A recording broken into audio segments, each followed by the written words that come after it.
সহি না গাড়ি সহি? সহি। হ্যাঁ সহি না? আস্তে তাহাতা সুররা নাবির নিচে হাত বাঁধার হাদিস ওমর রাদিয়াল্লাহু তাআলা কথা খেয়াল করিয়ে। আচ্ছা এখন হাদিস নাবির নিচে হাত বাঁধার হাদিসও কি বুকের উপরে হাত বাঁধার হাদিসও সহি, কথা ঠিক না? এখন কোন হাদিস নামাজে আপনি দাঁড়াইছেন, আমল করা লাগবে না? এখন নামাজের ভিতরে দাঁড়াইয়া একবার বুকে একবার নাবির নিচে এরকম করবেন, নামাজ হইবে? নামাজ থাকবে? সব শেষ না? কথা না? তাহলে এখন এই দুই হাদিসের তাকবীর দেওয়ার জন্য ইমাম লাগে? আসতে কয় ওরা চটি বই লইয়েছে। আর ইমামুল আজম আবু হানিফা রহমতুল্লাহি আলাইহি আমাদের ইমাম উল্লেখযোগ্য ইমামুল আজম আবু হানিফা রহমতুল্লাহি আলাইহি, শাফিঈ রহমতুল্লাহি আলাইহি, আহমদ হাম্বল রহমতুল্লাহি আলাইহি, মালিক রহমতুল্লাহি আলাইহি, এই কথা। এর ভিতরে একজন ইমাম হইলেন তাবি। চারজনের ভিতরে একজন কি তাবি? বুঝেন তো? যারা সাহাবায়ে কেরামদেরকে দেখছে তাদেরকে বলে তাবি। কথা ঠিক না? ঠিক। তাহলে এই চারজনের ভিতরে একজন আর সাহাবায়ে কেরামদেরকে দেখছে, তাহলে সাহাবায়ে কেরাম কারা? আল্লাহ রাসূলের ছাত্র। আসতে কয় আল্লাহ রাসূলের ছাত্র। আল্লাহ রাসূল সাল্লাল্লাহু আলাইহি ওয়াসাল্লাম তাদের একটা সাড়ে তিনের বডির মধ্যে ইসলামী সমস্ত কার্যক্রম তাদের ভিতরে সব বাস্তবায়ন করে দেখাইছে না? এবং তাদেরকে দেখছে ইমামুল আজম আবু হানিফা রহমতুল্লাহ। কথা ঠিক না? এখন বর্তমানে বাইরেছে ওরা ইমাম মানে না, ইমানে না। ওদিকে যদি বোমা মারে, বোমা পেটের ভিতরে, এই সূরা ফাতিহা ঠিক মতো সহিভাবে তেলাওয়াত করতে বুখারী হাদিস নিয়েছে। এ হইলে নিজের কপাল পড়ছে, জাতিকে কপাল পড়ার চেষ্টায় আছে। এ আহলে হাদিস না, এ আহারে হাদিস, আহারে হাদিস, আহারে হাদিস, এ হাদিস আহারে আহারে আহারে আহারে। আমি ওকে গ্রামে কথা হলো না, আহারে আহারে আহারে, হায় হায় হায় হায় হায়। এই হইলে এই তুমি আহলে হাদিস দাবি করো, তাহলে আর এক দল বাইরে বেড়ে আহলে কোরআন। আহলে হাদিস বলার সঙ্গে সঙ্গে কোরআন বাদ হয়ে যায় না? তোমরা হাদিস কি হোক তো কোরআন কারা? এখন বর্তমানে একদল বাইরে এসে এরা নাম দিচ্ছে আহলে কোরআন। হ্যাঁ শুনছেন? শোনেন নাই? এইটা হলো সব ইহুদি নাসারা খ্রিস্টানদের এজেন্ট। এটা বোঝা লাগবে। গেছিলাম কিসের জন্য বলি, শোনেন বাস্তবে দেখে তো। গোপালগঞ্জ গেছি, গোপালগঞ্জ এই ওই লাইন আলোচনা যাচ্ছিলাম না, কত মাঝখানে আসছে বসে বলি বলে দিয়ে। সেখানে গোপালগঞ্জ, সেখানে একটা মসজিদ আছে। এই মুসল্লিরা যদি মসজিদে নামাজ পড়ে তাহলে তাদেরকে ভাতা দেয়, টাকা। যেই মুসল্লিরা নামাজ পড়ে কি দেয়? টাকা দেয়। আচ্ছা আমি যেখানে ভাই ব্যাপার নামাজ আমার দায়িত্ব, আমার উপর ফরজ, আমি নামাজ পড়ি, তারা টাকা দেয় না। তাহলে হাদিসে মুসল্লি, আচ্ছা মুসল্লিকে ভাতা দেয় আর সেখানে জোরে আমিন বলায় আর সেখানে হাত ওই বুকের উপরে বাঁধায়, এরপর টাকা দেয়। আচ্ছা কারণটা কি? এখানে টাকা দেওয়ার কিছু এজেন্ট কাজ করে না পিছনে? আসতে কর কাজ করে না, কাজ করে না। ওই একটা শুনে গেছি বগুড়ার ওদিকে, আমি তো প্রথম না করে গেছি, যাওয়ার পরে গাবতলি, বুঝছেন? গাবতলি একটা থানা, বগুড়া জেলা। সেখানে হানাফি মাযহাব এই আছে মনে 4-5 বলে, আর সব বলে এই মার্কা। তা আমার মেসেজ জেনে না বলে, তা আমি তো অত বুঝি টুঝি নেই, আমি তো আলোচনা করতে আসি, গেছে দাঁড়াইয়া মজলিসের মধ্যে এখন এমন কায়দা বাজাইছে, এখন আমার বোঝার স্টেজ আছে, হেরা ভয় পেয়ে গেছে। আমি বলে এই থামেন, কোনো অসুবিধা নাই, আমরা কোন কোন জায়গায় অসুবিধার সামনে আনি, কোন কোন জায়গায় অসুবিধা বাচ্চা সামনে আসে, আপনার কোন জায়গায় প্রশ্ন মানে ঝামেলা রয়েছে কোন জায়গায়, এখন সামনে কেউ আসে না। আমি বলি ব্যাপার কি, সামনে যে একজন আসেন না, ঘটনাটা কি? এরপরে ওসি সাহেব বলে হুজুর এই ঝামেলা এখানে করা যায়, যাই হোক আমি কোনো ঝামেলা করতেও চাই না। তা আল্লাহর মধ্যে সেদিন কেরাবার এখন যাই দিই আলহামদুলিল্লাহ সেই এলাকা আমি সেদিকে প্রোগ্রাম করে যাচ্ছি। আবার এখন দিন অনেক পরিবর্তন আল্লাহ কথা বুঝতে পারছে। যেই কথা বলতে চাইছিলাম, এরও ফেরকা তবে অভাব নাই। এই যে বাংলাদেশে কুমিল্লা ক্যান্টনমেন্ট শুনছে, সেখানে একজন ইমাম 30 বছর প্রায় ইমামতি করছে, কত বড় জানেন না কোরআন হাদিসের পাণ্ডিত না? তাহলে কেন মসজিদের ভিতরে একজন ইমাম হইতে হলে তার এই কোরআন সম্পর্কে, হাদিস সম্পর্কে, এই মাসালা সম্পর্কে, এই কিতাব সম্পর্কে অনেক তার জ্ঞান থাকা লাগে না? 30 বছর ধরা পড়ছে হিন্দু। 30 বছর পর ভারতের রয়্যাল এজেন্ট এই বাংলাদেশে পাগলামি মনে করছে। হ্যাঁ, খালি শুনলেই খালি উসকেই দৌড়া, বুঝে শুনে পা বাড়াতে হবে। মহাশালী জামানো কথা করা যাবে না। ওরা পয়সা নাই, ওরা মুসলমানদের ভিতরে ডিবেট তৈরি করে বিভিন্ন কায়দা কায়দা কাজ করে। কি কথা ঠিক না? তাহলে যেই কথা বলতে চাইছিলাম, এই মালিক আমাদেরকে বানিয়েছে কিসের জন্য? আবার কান এবারের শব্দের অর্থ কি বলছিলাম? মালিকের হুকুম অনুযায়ী চলা। জোরে বলেন কথা ঠিক কিনা? ঈমানকে মজবুত করতে হবে। ঈমান যদি দুর্বল থাকে তোমার আমলের কোনো মূল্য নাই। জোরে বলেন কথা ঠিক কিনা? আল্লাহ রাসূল সাল্লাল্লাহু আলাইহি ওয়াসাল্লাম বলেন, আখলিস দীনাকা ইয়াকফিকা আমালুল কালিল। কথা কয় না? এ আমার উম্মতরা, তোমাদের ঈমানকে নির্ভেজাল করো, স্বচ্ছ করো, পরিচ্ছন্ন করো। অল্প আমল তুমি আমলে সালেহ করবে, নাজাত হইয়া মাওলার বেহেশত অর্থাৎ আমাদের জন্য মেহমানখানা বানাইছেন, তার ভিতরে জায়গা পাইয়া যাওয়া। ঈমান কি করা লাগবে? নির্ভেজাল। নির্ভেজাল করে বলেন, আবার করে খান নির্ভেজাল। আজকেই তো মনে হয় না যেন কালকে বুঝলেন সর্বনা ইউনিয়ন একটা মাদ্রাসা আমার সভাপতি বানাই রাখছে, এখন আবার নতুন কমিটি বানানো লাগবে। আমি কিছু ভাই সভাপতি আমার বানাইতে পারি, আমি কোনো কাজ করতে পারবো না, কারণ আমার সময় দেবো। কারণ হুজুর আপনার নামটা থাকলে ঝামেলা পাচ্ছে না, এই জন্য থাকে ভালো। আমি বলছি মাদ্রাসা উপকার হতে বানাই। এর ভিতরে আইসে আওয়ামী লীগের বুঝছেন ইউনিয়নের নেতা ওই হেউ, আমি আসলে সভাপতি হেরে আসে সেক্রেটারি, আর আইসে বিএনপি বিএনপি। আমি বলতেছি যে আপনারা তো সভাপতি বানানোর জন্য আসছেন, তা বানান, আমার একটা প্রস্তাব আছে। বলে গোপালগঞ্জ এমন এমন জায়গা আছে নৌকা মার্কাসের একটা ভোটও বাক্স করে না। কথা না? এই গত সবরে ছাগল নেই আমাদের করেছে, ছাগল নেই। এই ফেনি ফেনি ফেনি এই খালেদা জিয়ার বাড়ির পাশে, সেখানে কইলাম যে এখানে সব খালেদা জিয়া এক নেতার করে এই ভিতরে সব দৌড়ায়। এরপরে যাইবেন বগুড়া, সেখানে জিয়ার পিছনে দৌড়ায়। কথা কয় না? যাইবেন রংপুর, আন্দোলন এরশাদ। তাইলে ইসলামী আন্দোলনের কেন্দ্র হয়েছে চন্দনা। এখানে একজন এই আন্দোলনের বাইরে থাকতে পারে, আমার মনের দাবি, এইটা আপনাদের কাছে ফেলেস করলাম। তাহলে হুজুর দোয়া করেন ওই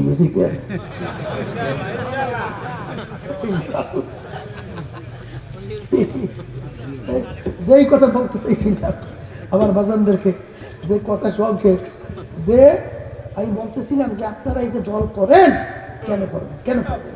এই চোরেকে দল করবেন? এই বিএনপির সময় এই বাংলাদেশটা চোরের দিক থেকে তাম দুনিয়ার ভিতরে 5 বার ফাঁস বানাইছে না? কোন সময় আছে কয়? এইবার বলছিলাম ওই মির্জা ফখরুল সাহেব আসলে আমার সঙ্গে দেখা করতে, দেখেন নাই কয়েকদিন এই প্রায় 1-1.5 ঘন্টা আছে। থাকার পরে আমি তো খুব বলতে আছি আওয়ামী লীগ খারাপ, অমুক তমুক সবুক। আমি বলছি আপনারা তো খুব ভালো, ঠিক আছে, আচ্ছা ভালো হইলে ভালো, তাইলে কি ভালো না মন্দ হয় আমার জানা আছে, আমি তো তার সাক্ষী। কারণ আমাকে আপনার বিএনপির নেতারা কেস দিয়েছিল 2003 সালে, কেস দিয়া আমি কিন্তু জেলও খাটিয়েছি। কেস দিয়েছিল কি তা জানেন? আমি বলে বিএনপির নেতার এক পকেটে 5,000 টাকা চুরি।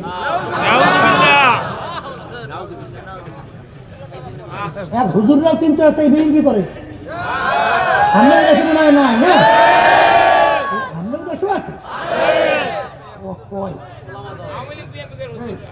শেষ পর্যন্ত আমি কইলাম যে আমি বলে বিএনপির এক নেতার পকেটে 5,000 টাকা চুরি করছি, ওই বিশ্বের বাজার কামড়ছে। ওখানে হলো ঘটনা দেখে আমি তখন বাড়ি, আমার চোখে অসুবিধা বুঝছি, এমন ভাবে চোখ ব্যথা, আমি বাড়ি থেকে নামতেই পারি, মানে এত ব্যথা। সেখানে আমার নামে কেস দিয়েছে বিএনপি নেতার পকেটে 5,000 টাকা চুরি, এই এক করছে চিন্তাই। এই কেস দিয়েছে বরিশাল আদালত। বরিশাল আদালত ম্যাজিস্ট্রেট এই গ্রাউন্ডের উপরে আমাকে 5 বছর সাজা দিয়েছে। 5 বছর আমার সাজা এই বরিশাল। আমি গেলাম জেলে, ফজমে হয়ে গেছে জেলে, আবুল ফারুক জেলে, আমার 3 ভাই। আল্লাহর কত ফজলুর রহমতুল্লাহ আলাই আব্বাস দেখতেও চায় না। ওই মোটা রুটি আর ওই পাতলা ডাই ও জেলের মধ্যে কিন্তু আমিও খাইয়ে আসছি। কথা বুঝলেন? খাওয়া টাওয়ার পরে যেই কথা বলতে চাইছিলাম, আমি বলি শোনেন, আমার মতো একটা ছেলে যদি 5 বছর জেলে থাকে তখন অবস্থাটা কি হয় বলে? এরকম হাজার হাজার লক্ষ লক্ষ পরিবার মিথ্যা কেস দিয়া তারপর সংসার ধ্বংস করে দিচ্ছে। এই গত সফরে আমি আসছি খাগড়াছড়ি পাহাড়, গেছেন খাগড়াছড়ি? অনেকে তো জান না, ওখানে পাহাড় আর পাহাড় আর পাহাড়, বুঝলেন? সেখানে আমাদের দায়িত্বশীল ওরা আমাদেরকে বলতেছে, হুজুর এখানে খেলা শুরু হয়েছে। কি খেলা? বলে হুজুর এক এক কেসের নথিতে 1100-1200 আসামি দিচ্ছে, দিয়ে আস্তে আস্তে একজন আসে, দাও টাকা দাও, টাকা দাও, এইবার টাকা পাইয়ে নাম কাটে।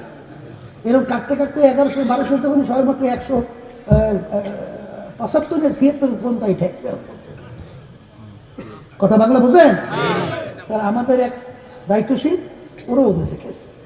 এখন ওর কাছে 40,000 টাকা, টাকা 40,000 নাম কাটিয়ে দেবে আর কি। তো ও টাকা দিতে পারে না। শেষ পর্যন্ত বেড়ে জেলে 3.5 মাস করে এই জেল থেকে কয়েকদিন পেয়ে গেছে। যারা নাকি এই সহযোগিতা করেন, কিসের হুজুরগিরি করেন, কিসের সেজদা দেন? হ্যাঁ, আপনি জালেমের সহযোগী, আপনি একজন জালেম। আজকে যারা আওয়ামী লীগ করে, 5ই আগস্ট জুলাইয়ের কয়েকদিন হাজার হাজার মায়ের কোল সন্তান হারা করছে। আমাদের ভবিষ্যৎ প্রজন্মের সন্তানগুলো মেধাবী, ন্যায্য দাবি নিয়ে রাস্তায় নামছিল। বৈষম্য দূর করা, মেধাবী মেধাবী ছেলেরা তারা চাকরি পায় না, আর বকাটে সবগুলো নিয়ে চাকরি, দলীয়করণ, বৈষম্য, এইটা দূর করার জন্য অনেক গরিব গার্জিয়ান আছে না, ঘরে রিক্সা চালাইলে মাথার গান পায়, বাচ্চাটা মেধাবী পড়ে দেশে পড়ার জন্য পর্যটনিয়া। আমার ছেলে সদরঘাট অফিস তখন আমাদের ছিল, আমার সঙ্গে দেখা করতেছে কুলি সদরঘাটে, বলে হুজুর আমি MA পাস। আজকে আমার কাছে বল, হুজুর আমি MA পাস। আমি বলি কুলিগিরি করেন? বলে হুজুর উপায় কি, পেটে ফাঁসাল না, কোনো ক্ষেত্র নেই। এই বৈষম্য দূর করার জন্য যখন রাস্তায় নামছে, আরে ঠান্ডা মাথায় পাখির মতো গুলি করে এই উদীয়মান মেধাবী ছেলেগুলোকে রাস্তার ভিতরে লাশ হিসেবে ফেলাই দিচ্ছে। হ্যাঁ, এই খুনিরা এই বাংলাদেশের ভিতরে আয়নাগার তৈরি করছে।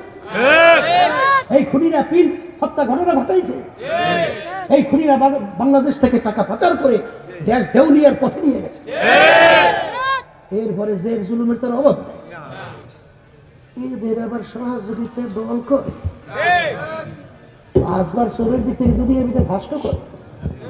গেছিলাম আমেরিকার প্রেসিডেন্ট ছিল না আওয়ামী লীগের সব হামিদ সাহেব, আব্দুল হামিদ, আমাদেরকে ডাকছিল সংলাপ করে জন্য। তা আমি প্রেসিডেন্ট পাশেই বসে ভাইজুর গেছে নাম আসলে, সেখানে বসার পরে আমাদের একজন বলতেছে, প্রেসিডেন্ট সাহেব আপনার একটা কথা আমরা বিভিন্ন জায়গায় এটা উদাহরণ হিসেবে বলি। কি কথা? বলে আপনি বলছিলেন যে বাংলাদেশে প্রতি বছর যে টাকা চুরি হয়, দুর্নীতি হয়, এই দুর্নীতি চুরির টাকা দিয়ে পদ্মা সেতুর মতো একটা পদ্মা সেতু প্রতি বছর মানে বানানো যায়। প্রেসিডেন্ট বলতেছে আপনারা ভুল বলছেন, আমি একটা বলি, আমি বলছি 2টা পদ্মা সেতু। একদল বাইরে এসে খাজুর কপালে দাঁত পর পুরে সর্বনাশ, ওদিকে আবার এদের সহযোগী। ইয়াওমা নাদউ কুল্লা উনাসিন বিইমামিহিম, কিয়ামতের ময়দান আমার মালিক প্রত্যেকটা মানুষকে তার দলের নেতা নেত্রীর সঙ্গে ডাকবে। আমি বলি না, আল্লাহ বলছে কোরআন কারীম শুনাইতেছি, আমার মালিক গাইকে বলবেন তোর দলের নেতা নেত্রী যেদিকে যায় ওদের পিছনে পিছনে সেই দিকে পথ ধর। এক কথায় তোর নেতা নেত্রী যেখানে জায়গা তোরও সেইখানে জায়গা। আমি বলছি না, আল্লাহ বলছি। আল্লাহ রাসূল সাল্লাল্লাহু আলাইহি ওয়াসাল্লাম বলেন, মান তাশাব্বাহা বিকওমিন ফাহুয়া মিনহুম। তুমি এর ভিতরে যেই দলভুক্ত হইয়া চলো, যেই দলভুক্ত হইয়া চলবা, এই কিয়ামতের ময়দানে ওই দলভুক্ত হইয়া তুমি উঠবা। ওই দলের নেতা নেত্রীর সঙ্গে তোমার হাসর হবে। আর হাসর মানি যার সঙ্গে যার মোহাব্বত, তার সঙ্গে তার কিয়ামত। হकीकत से तो दुनिया बेखबर है, दुनिया की नुमाइश पर नजर है। হে দুনিয়ার বড় লোক আমার বাবারা, হে ধনী আমার বাবারা, বড় বংশ বড় আমার বাবারা, হে পীর মুফতি মুহাদ্দিস আমার বাবারা, হে বড় বড় ধনী সম্পদের মালিক আমার বাবারা, হে মেম্বার চেয়ারম্যান এমপি মিনিস্টার বাবারা, আজকে চক্ষু খোলার পরিচয় দেয় আমি পীর। কেউ পরিচয় দেয় আমি মুফতি, আমি মুহাদ্দিস, আমি এমপি, আমি মিনিস্টার, আমি মেম্বার, আমি চেয়ারম্যান, আমি অমুক বংশ, আমি অমুক শিক্ষিত, আমি ডক্টরের ডিগ্রি। এই পরিচয় কয়দিন, যে কয়দিন দুনিয়ায় চক্ষু খোলা থাকবে, যেদিন চিরতরে চক্ষু বন্ধ তখন কেউ বলবে না পীর সাহেব ঘুমায় আছে, বলবে পীর সাহেবের লাশটা পড়ে আছে। আর এখন মাছি মশাও সরানো যায় না। এ দুনিয়াদার পাগল আমার বাবারা, আখারে খুলনায় আব্দুল্লাহ কইরা একজন যুবক প্রতি বছর যখন মাহফিলে যাইতা আমাদের জন্য নাস্তা নিয়ে আসতো, কত আমাদের সহযোগিতা করত। আরে বছর দুয়েক আগে যাইয়া দেখি আব্দুল্লাহ আসে না। জিজ্ঞাসা করি আব্দুল্লাহ কোথায়? বলে হুজুর আব্দুল্লাহ তোমার দুনিয়াতে না। কি হইল? অল্প বয়স সন্তান। বলে হুজুর স্টক কইরা মারা গেছে। হুজুর লাশ যখন বারান্দায় ঘরে নিয়ে রাখছে, ছোট 2.5 বছর বাচ্চারা এসে ডাক দেয় আব্বা ওঠো, আব্বা ওঠো, আব্বা ওঠো। যত ডাকে আব্বা তো আর ডাকে সারা দেয় না। বাচ্চা এক পর্যায়ে বিরক্ত হইয়া বলে আব্বা ঘুমাইছে, আব্বা ওঠে না। আরে এমন ঘরে যাইতে হবে যেই ঘরে নাই বাতি, এমন ঘরে থাকতে হবে যেই ঘরে নাই সাথী। হে আমার বড় লোক বাবারা, হে আমার ধনী বাবারা, হে কবরের যাত্রীরা, আজকে দুনিয়াকে কোন দলের পরিচয় দেবা? আমি চরমনায় মুরিদ, আমি অমুক টমুক সমুক দলের লোক। এ কবরের যাত্রীর এই পরিচয় কিন্তু কবরে চলবে না। কবরে কিন্তু প্রশ্ন 3টা, তোমার রবকে কোন ধর্ম নিয়ম অনুযায়ী চলছো? আল্লাহর হাবিব সাল্লাল্লাহু আলাইহি ওয়াসাল্লামকে দেখাবেন মান হাযার রাজুল, বলো ব্যক্তিকে। এ আল্লাহর বান্দারা, পর্দালে মা বোনেরা, দলাদলি সারো, আরে বংশের গৌরব সারো, টাকার গরম সারো, আমার মালিকের পাগল হও। ওমা খালাকতুল জিন্না ওয়াল ইনসা ইল্লা লিয়াবুদুন, আমার মালিকের আবেদ বান্দা হিসেবে পরিচয় লাভ করো। আরে যদি আজকে আমার মালিকের ডাকে সাড়া দিয়া আবেদ হইতে পারো, দেখবে দুনিয়াতে সম্মানের কোনো অভাব নাই। আখিরাতে কিয়ামতের ময়দানে আমার মালিক সম্মানিত করে উঠাবে।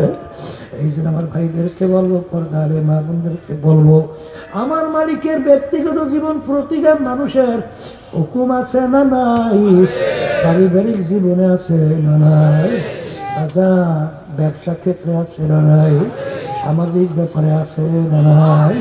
বাজার রাজনৈতিক জীবনে আছে না নাই? আখারে আন্তর্জাতিক জীবনে আছে না নাই? সুরাত সিরাত পোশাকের ব্যাপারে আছে না নাই?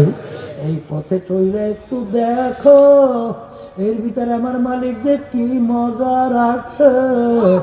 এই পথের প্রতীক ছাড়া কাউকে কোনোদিন বোঝানো যায় না। কত বড় লোক দুনিয়াদার, ওদের মুখে হাসি থাকে না। ওদিকে রিক্সাওয়ালা একজন আমার বাজান আল্লাহওয়ালা, যখন সালাম দেন আসসালামু আলাইকুম ওয়া রাহমাতুল্লাহ, এমন ভাবে একটা হাসি দিয়ে সালামের জবাব দেয়, মনে হয় যেন তার আনন্দ, তার শান্তির কোনো শেষ নাই।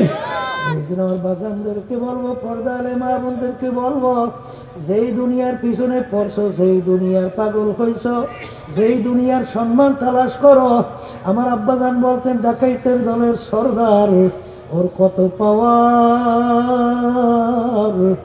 যদি তার দলীয় লোক কোনো অন্যায় করে, তাকে গুলি করে অনেক সময় মেরে ফালায়। আর ওর মাতুব্বারি সরদারি, ওর বাবুগিরি কতক্ষণ পুলিশের হাতে অ্যারেস্ট হওয়ার আগ পর্যন্ত।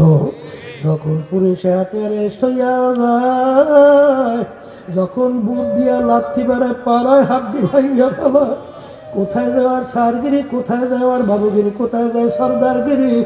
এ খবরের যাত্রীরা, আজকে দুনিয়ার ভিতরে পরিচয় দাও বিভিন্ন কায়দায়। এই মাতুব্বারি সরদারি, টাকার গরম, ক্ষমতার গরম, দলের গরম, সম্মানের গরম, শিক্ষার গরম কতক্ষণ? আজরাইল আলাইহিস সালাতু ওয়াস সালামের হাতে অ্যারেস্ট হওয়ার আগ পর্যন্ত। যখন অ্যারেস্ট হইয়া যাবা, আখারে আল্লাহর ওয়াজিরি রহমাতুল্লাহি আলাইহি রাখেন, কবরে যাইয়া মাপ পাওয়ার আগ পর্যন্ত নিজেকে নিজে একটা শুয়ারের চেয়ে ভালো মনে করা যায় না। এই জন্য আল্লাহর ইতিহাস পড়বা, সাহাবায়ে কেরামের ইতিহাস পড়বা। ওমর ফারুক রাদিয়াল্লাহু তাআলা আনহু কানতে কানতে গালের ভিতরে দাগ পইরা গেছিল।